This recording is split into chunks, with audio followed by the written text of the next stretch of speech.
தருமபுரி மாவட்டம் தொப்பூர் கணவாய் அருகே சாலையில் நின்று கொண்டிருந்த வாகனங்கள் மீது கனரக லாரி மோதிய சிசிடிவி காட்சிகள் வெளியாகியுள்ளன.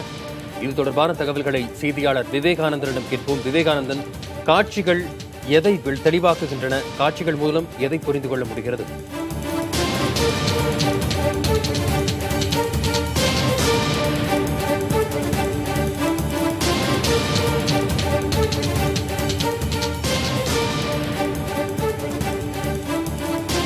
தருமபுரி மாவட்டம் தொப்பூர் அருகே சாலையில் நின்று கொண்டிருந்த வாகனங்கள் மீது கனரக லாரி மோதிய சிசிடிவி காட்சிகள் வெளியாகியுள்ளன. பதைக்க வைக்கும் அந்த காட்சிகளை பார்த்துக் கொண்டிருக்கிறோம். நின்று கொண்டிருக்கக்கூடிய வாகனங்களின் பின்னால் வந்த லாரி மோதி மிகப்பெரிய விபத்து நேரிடுகிறது. இதில் 4 பேர் உயிரிழந்துவிட்டனர். 3 நிகழ்விடத்திலேயே உயிரிழந்தனர். காயமடைந்தவர்களை மருத்துவமனையில் சேர்த்த பின்பு அதில் ஒருவர் சிகிச்சை பலனின்றி உயிரிழந்துள்ளார்.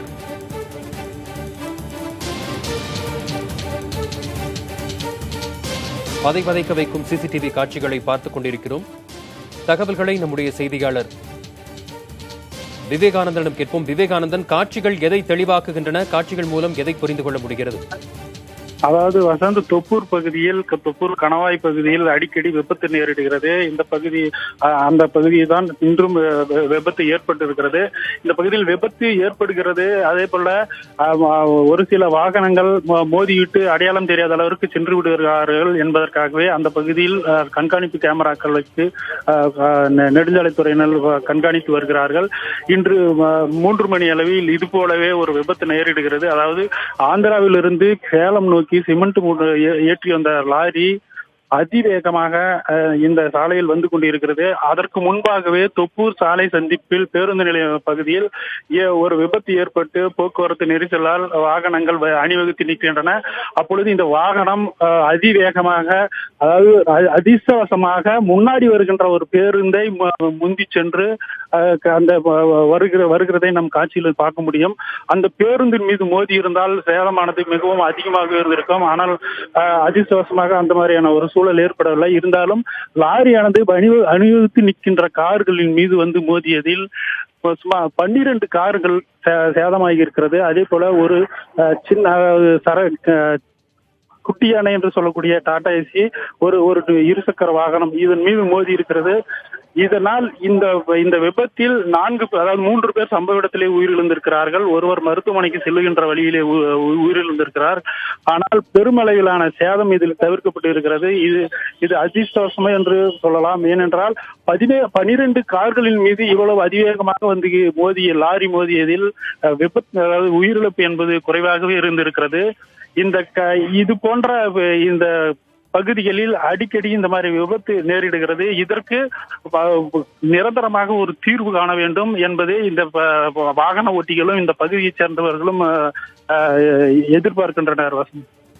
இது ஒரு ஆபத்தான பகுதி என்றும், இந்த பகுதியில் ஆபத்து நேரா வண்ணம் நடவடிக்கை எடுக்க வேண்டும் என்றும் மக்கள் தொடர்ந்து கோரிக்கைகள் விடுத்தும் ஏன் நடவடிக்கை எடுக்கப்படவில்லை? அதற்கு என்ன காரணம் சொல்லப்படுகிறது?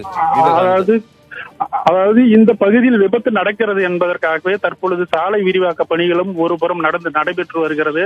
அதே போல மாவட்ட நிர்வாகத்தின் சார்பில் விபத்து நடக்கின்ற, அதாவது இந்த கட்டமடுவு என்கின்ற பகுதியில் இருந்து தொப்பு பேருந்து பஸ் நிறுத்தம் வரையில் ஒரு உயர்மட்ட பாலம் அமைத்தால், அதே போல அந்த இடத்தில் 2 வளைவுகள் அடுத்தடுத்தாக வருகிறது. அதாவது மலைக்கு இடையில் அந்த சாலை வருகிறது. இதை வந்து சரி செய்து உயர்மட்ட பாலம் சுமார் 2 கிலோமீட்டர் அளவிற்கு அமைத்தோம் என்றால் இது போன்ற விபத்துகளை தவிர்க்க முடியும்.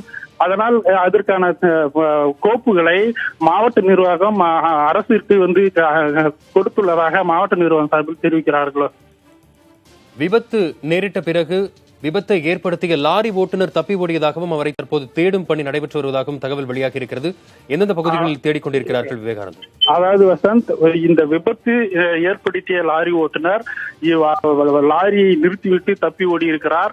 அவரை தேடும் தற்பொழுது விபத்து நடந்த இடத்தில் மீட்பு பணிகளை மட்டுமே காவல்துறை, நெடுஞ்சாலைத்துறை போன்ற அதிகாரிகள் துரிதப்படுத்தி வந்தார்கள்.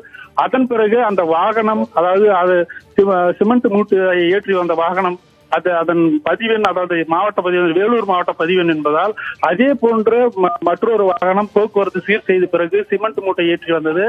அவரை எளிமையாக பிடிக்கும் நோக்கத்தில் அந்த பின்னாடி வந்த அந்த அதே சிமெண்ட் ஏற்றிய லாரியை தற்பொழுது காவல்துறையினர் நிறுத்தி அந்த ஓட்டுநரை பிடித்து விசாரணை செய்து வருகின்றனர். தகவல்களுக்கு நன்றி விவேகானந்தன்.